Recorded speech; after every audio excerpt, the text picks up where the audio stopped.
just a hack.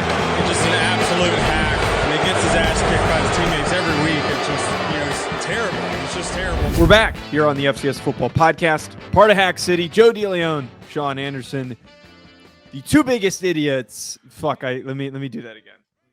No, that actually fits our. Actually, the irony of it fits. The two biggest idiots in sports media for not being in Bozeman.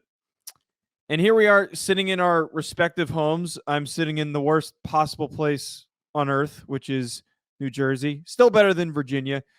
Sean, how are you doing today? I'm cold, Joe. If you can't tell, if you're an audio listener, head on over to Hack City and you'll see what I'm wearing today for the show. What I've been wearing all day. Apparently, the heat ain't getting up to my room in the house, and for my humidor, it is way too chilly. My cigars, I gotta get some new liquid in there to keep them nice and hydrated, because I guess it's going to be a chilly winter coming up. Yeah, this sucks. Anybody that rooted for the winter sucks. I'm a summer guy through and through. Give me the warm. I don't need any of this cold nonsense. It was 40 degrees and just pouring all week. Walk to your car. Tell me you don't want to run somebody over. First of all, get a space heater. Second of all, what confuses me is that the few attempts I've tried to coax you into moving to California, you'd think that I'm a summer guy is usually what most people say because they move to California. So I don't explain that one to me. Okay, I like when summer returns. Okay, I like when it returns. What are you doing? Hold on now. What? I can't have a seltzer? Is we doing a tricky show, or are we trying to be professional?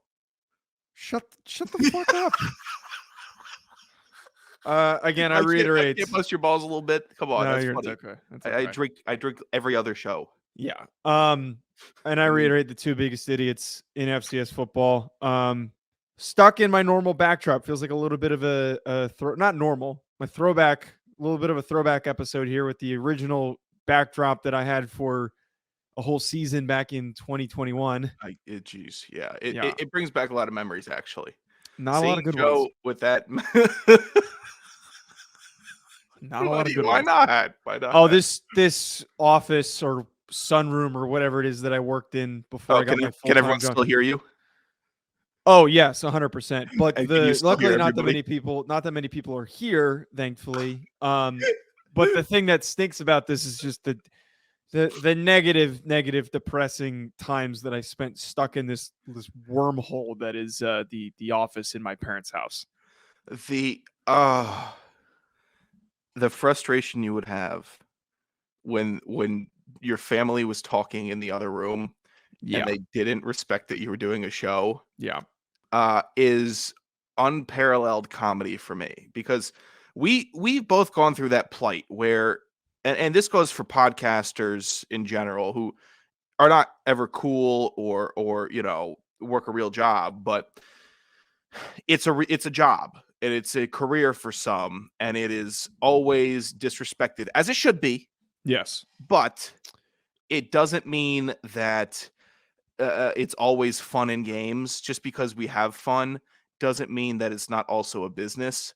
So when you're taping, those that know what you do, they don't really care that they might be infringing on the taping. And there's now the other aspect of it, and we won't waste too much time. You can just edit that out, can't you?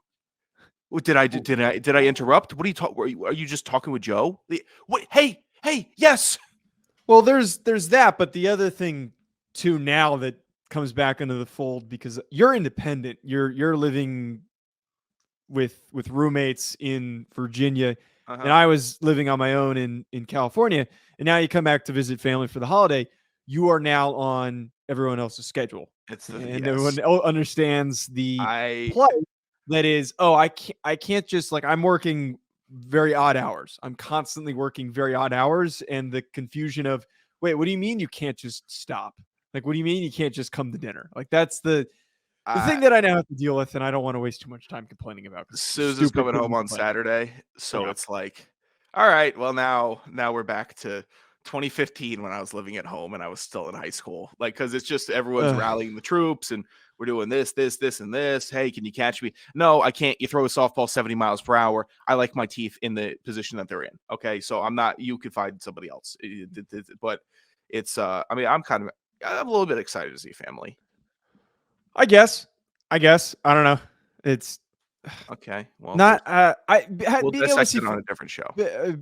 being able to see family's fun, but the limitations that come in with trying to work around everybody's schedule is what's frustrating. Oh, But you don't no, have your car either, do you? no, that's Ah. the biggest issue is that I don't have a vehicle to get around.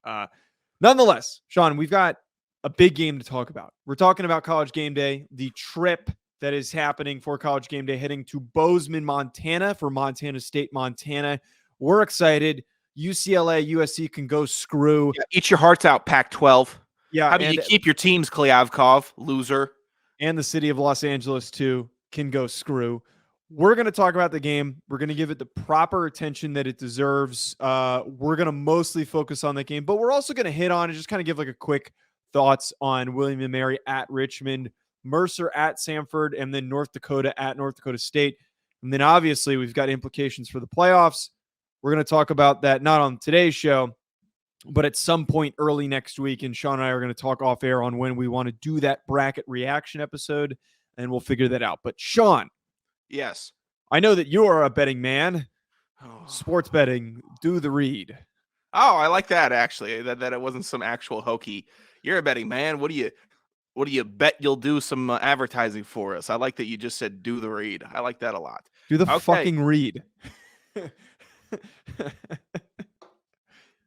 Hey, you gonna do it? I'm gonna do the read. Okay, All right. do it. All right, you give me the line for Tennessee versus Green Bay tonight. We'll do a read right now. I'll lock a bet in right now on the air.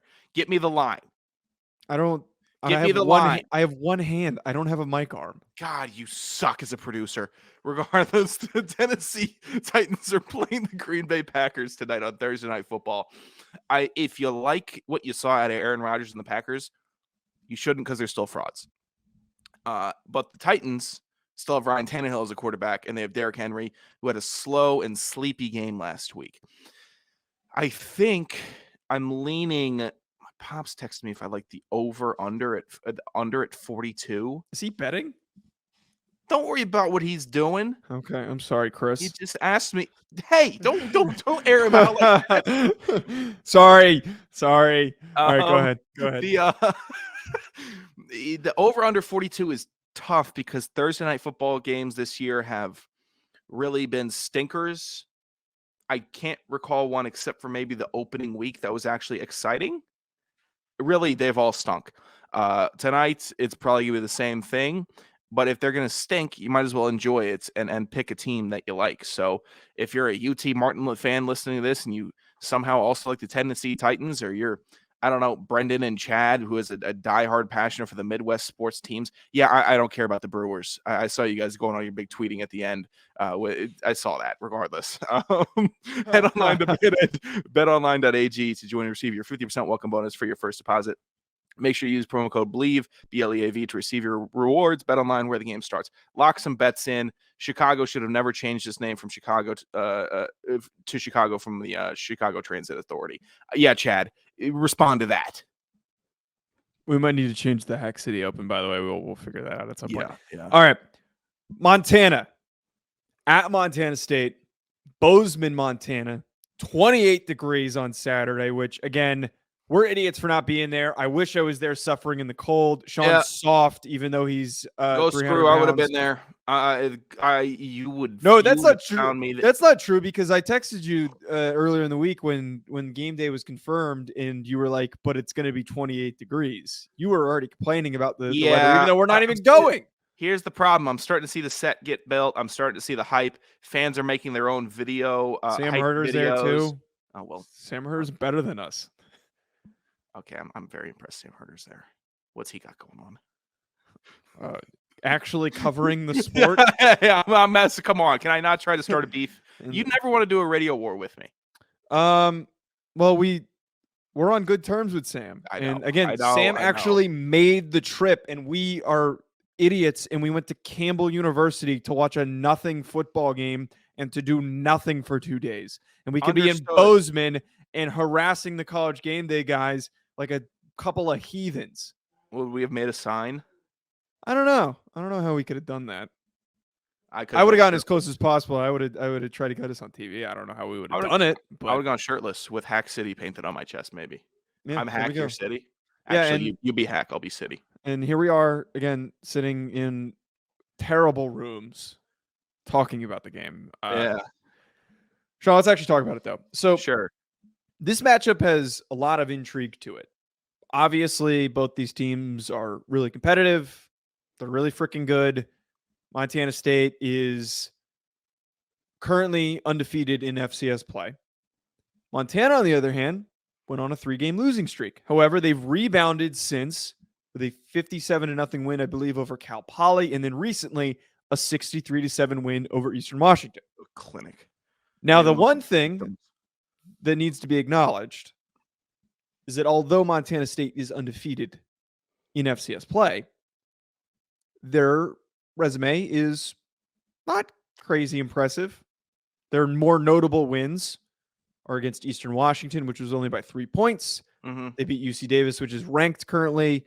They also beat Weber because of the whole bad snap fiasco that we talked about in depth on the show.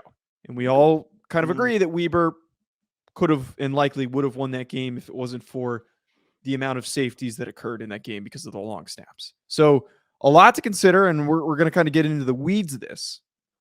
But do you read into the fact that they haven't really played? Actually, sorry. I can't make that statement because I will get so many comments on this video. How do you read into the resumes of these two teams and who they have played? I'm going to be as ambiguous as possible. I almost set the bait, and I'm not going to do it. As much as a hot take machine I am, I'm not going to do it. How did you? That's a hot take in itself. You call yourself a machine of any kind. Oh, you're the one who calls me. You call me a robot every episode. Joe, you got to know I had a bomb lined up, and I saved myself like no one's ever saved. You could have done it. Drop the bomb. Oh, boy.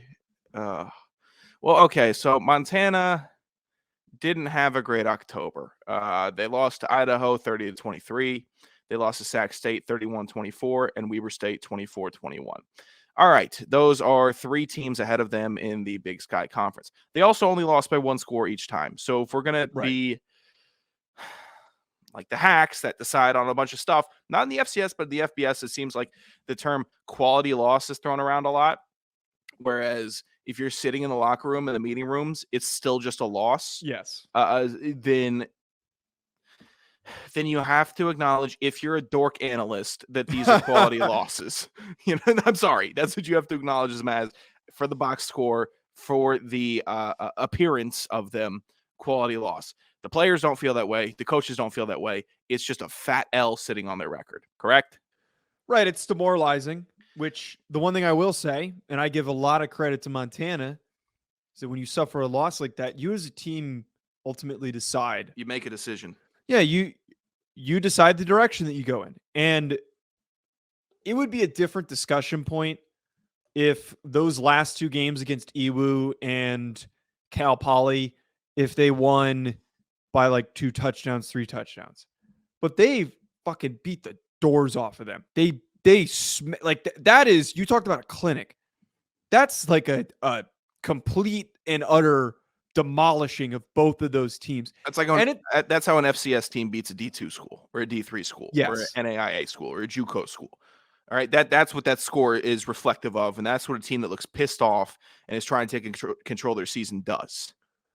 But one other thing that needs to be added to this, it's not like we're sitting here talking about an Eric Barrier team or a Cole Kelly team that's just airing it out.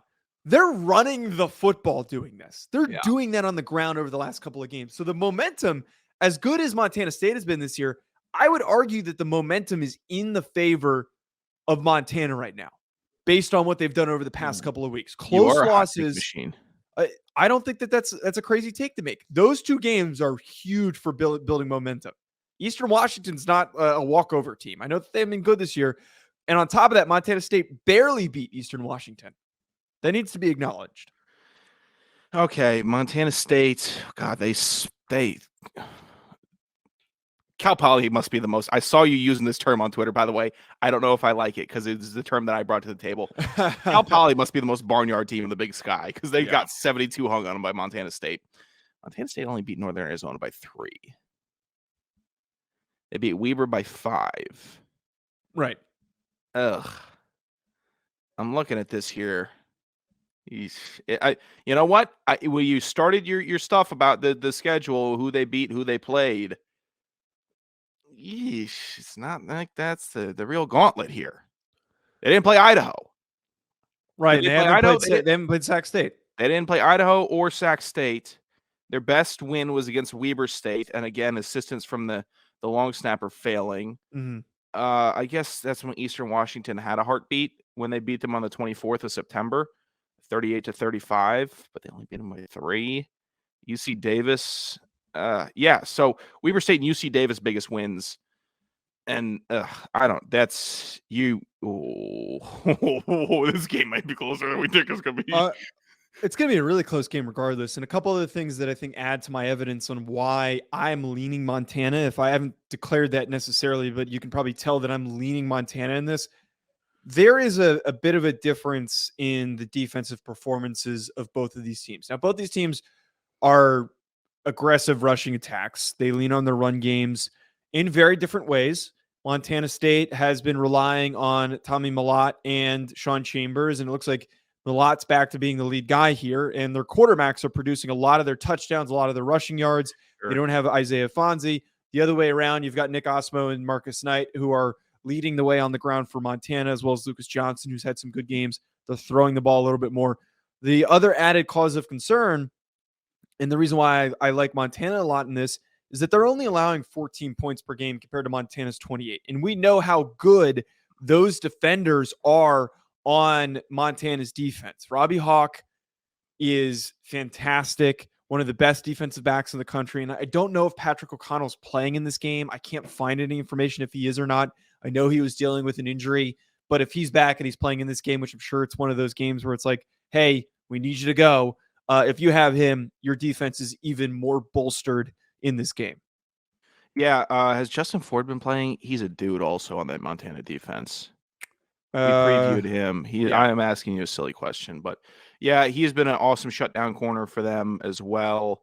This Montana defense is built well. They have defensive ends that are sturdy, defensive tackles that are sturdy, and it's just a typical Montana defensive line. They're all big. They're all strong. No matter if their numbers aren't that great, they have the impact plays, and as a fan, you're like, okay, where the sacks at? Where the TFLs at? It's about making the opposite quarterback uncomfortable. And they can go side. They could. If you're facing Mellott and Chambers, whoever the hell is starting, then you're going to want to be able to keep the contain on the outside. That's going to be on the defensive ends and outside linebackers to be able to shut down the quarterbacks getting around the corner. That's on them this game. If they pop off, it's because those two position groups didn't do their job. Regardless, I don't see that happening for Montana. I think they're too well coached to let these quarterbacks run up and down the field on them. Inside zone, different. That's just different because that's 3 yards in a cloud of dust. Maybe you burst a couple and then hit them with the outside counter, whatever. I don't know if this is a 3 yards in a cloud of dust type of game, brother. I think this is like it's 3 yards on the pavement. Well, there's that, but my point is that both these teams are rushing for big clips, so it's like it's less, grind it out more. You just heard you obviously faded off what I was saying. You go 3 yards in a cloud of dust and you bust a counter on the outside. That means that, okay, you set up the inside zone to hit the outside zone. You do a couple inside zones to get the linebackers biting on the inside zone. You make it look the same. Then you go outside zone or a pitch or a counter. And then, oh, look at this. Broad daylight, dumb outside linebackers already biting his head inside. And then, oh, we have a first down. Big chunk play. Let the running back celebrate. That's how the offenses operate, Joe, typically. But I just want to give a random stupid note as an idiot who evaluates information. I was talking about the Montana defensive guys, and Montana State has some great defensive players. And I was just so hung up on the names of Montana State's two best defensive players. And I think I've already given a shout out to Callahan O'Reilly for having one of the coolest football names out there. But then one of the other leading tackle for loss performers and defensive lineman on this Montana State defense, his name is Kenneth Eden IV, which is such a badass name. And I got to say that I might give Montana State a little bit of a nudge because of the quality of names. Because of Patches O'Houlihan is playing on the defense. Shut up. Shut up. Dude, Callahan O'Reilly would come down. No. Callahan You're O'Reilly would such come an Irish mark. That's Callahan what you O'Reilly are. would come You're an down, Irish come downhill mark. on you so fucking hard and knock your I'd light ass his ass out. up. I'd light his ass up. There's no I shot. get it underneath his There's chin no strap. shot. Pow, how you feeling? No, You're such an Irish mark. You would pull down the line of scrimmage to pick him up, and he would drop you on your ass before you could even react. I'm so sure. Did you You're see not- Correa? Did you see Correa planting that UNH defender? I didn't. I was too distracted by the catch. It's great. No. Look, Callahan fighting Irish would get the work from Shut me. up. Now it's gonna be like, oh, let's set it up in Bozeman next year. He's gonna be in his full pads, Sean. I'm like, oh my god, what am I doing something to 3 years removed? All right, so who are you leaning? I've already established that I lean Montana in this one. Who do you lean? Ugh, I don't know. It's so tough because Montana State has looked like such a machine. And do we fault? Okay. Everyone, calm down before this. If you look at Georgia's schedule, they didn't really play anybody before Tennessee, right? But they looked like a machine in those games. They beat Oregon. Okay, aside from Oregon. That Oregon. I don't think these are comparable. That Oregon unit. I don't think these are Hey, comparable. go screw. Hold on. That Oregon unit was not a team that they played. That was a victim that they lined up on the field. That Georgia team has been a machine, right? They've been beating all the lower ranked SEC teams, all the middling, whatever FCS team that they bring up there to go be a victim, and they beat them.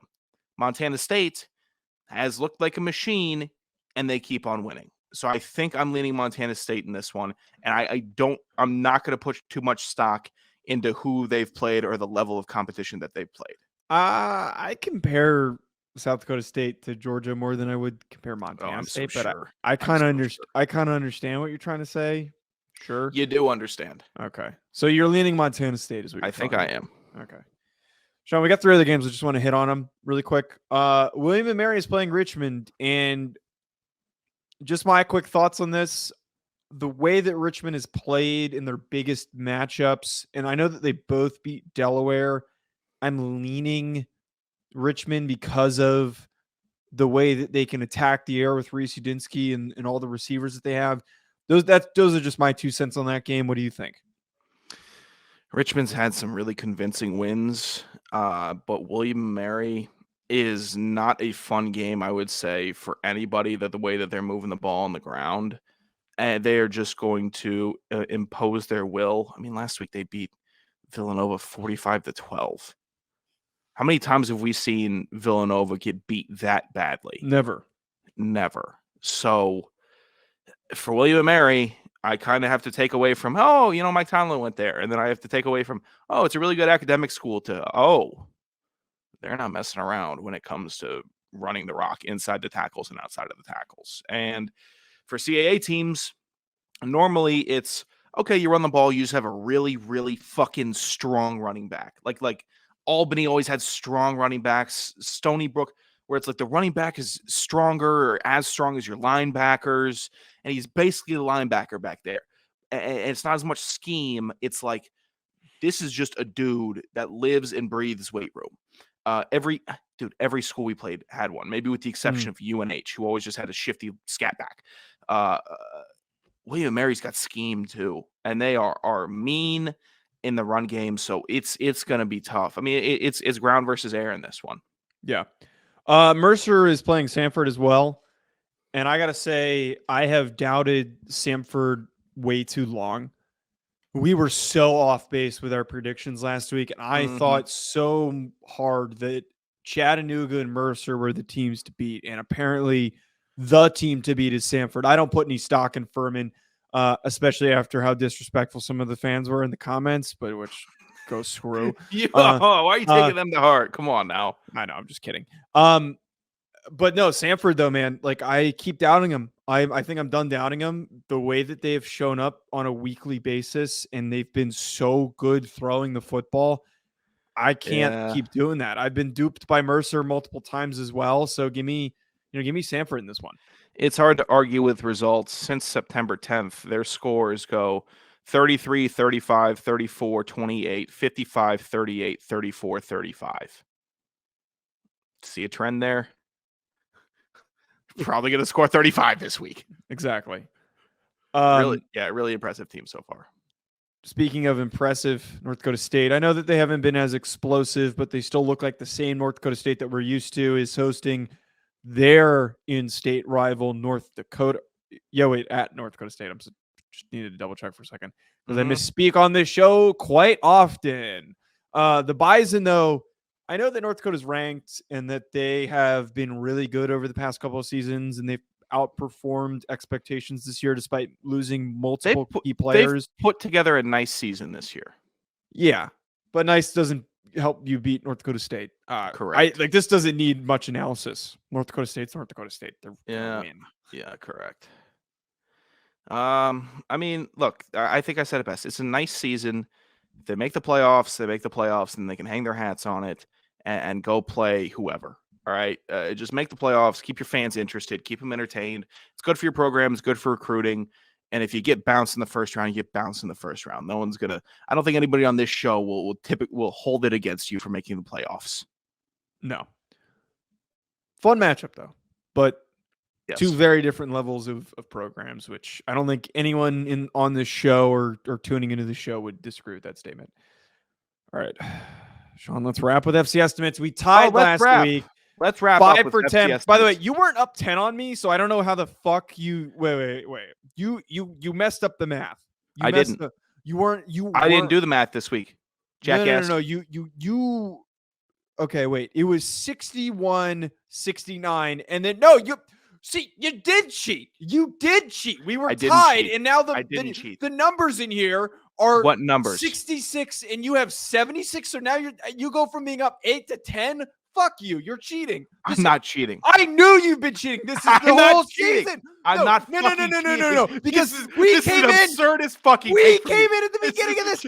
Put that finger down. No, do not get that finger out of my face. I came into the StreamYard and I said to you, or no. You said to me, you're like, oh, you did the math wrong. You did. You said that we both got Montana wrong. Whereas we both picked Montana. It was right. I added 1 to each of our scores. You had 4 for 10. I had 4 for 10. Where did you get 76 from? Where did you get 76 from? Because I had 75 written there, jackass. I didn't have 70. I didn't have 74 and said, let me make it 76. Joe, I'm stomping you in FC estimates. So no. Mistype somewhere. Hey, don't go typing around on my score. I need to go back and recheck all the math. Check it all. You check it all. I check all the math. I don't trust you after this now because you said that you were going to fix it.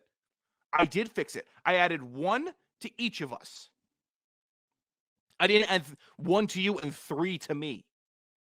That would have ensued, Joe. Joe, then you would have ensued that you had 4 for 10 and I had 2 for 10. I had to add 3. Or that I was sitting at 72 for 100 when I was sitting at... did you knock me down 1? You did knock me down 1. I was at 75. You just knocked me down. You 1. had 69 last week, you dipshit. You had 60... Why was it written at 74? That's not what I... That's because I added... That's because you add 5. No, I didn't write that down. I'm gonna go check the math. You check the math and tell me what numbers I'm misprinting. Who set up the sheet today with the FC estimates? I did. Okay. So what did I correct an alleged error that I made, and the numbers you suddenly were up by 10. Dude, hey, here's the fun thing. We can go in Google Docs. They have this really cool feature where you could see all the changes made time by time. Not if I remove that feature. Yeah, you remove that feature, jackass. All right, let's do the picks this week. Dipshit. All right. God. All right. I hope someone takes the wheels off your car while you're sitting here in Jersey. I hope you come back to a car on bricks. It's in a garage. We'll be fine. I hope you come back to a car on bricks. Montana State. What? Montana State. I have established. I was going to lead in with this until I realized the shenanigans that were happening. But so my strategy to get back into it this week, I have one final ploy, Sean. I'm going to pick opposite of you in every single game and hope that it works. I'm picking Montana for that first one. Samford Mercer. I am taking Sanford. Going with Mercer. Shit. North Dakota State. I'll give you one free one if you want to join Nope. on this. No. North Dakota. Okay, North Dakota State. I die on this hill. I die on this hill. Give me North hill before. Give me North Dakota. UC Davis, Sacramento State. Sacramento State. I'll give you another one if you want to take UC Davis. No, or if you want to take Sac State. Give me UC Davis. Yale, Harvard.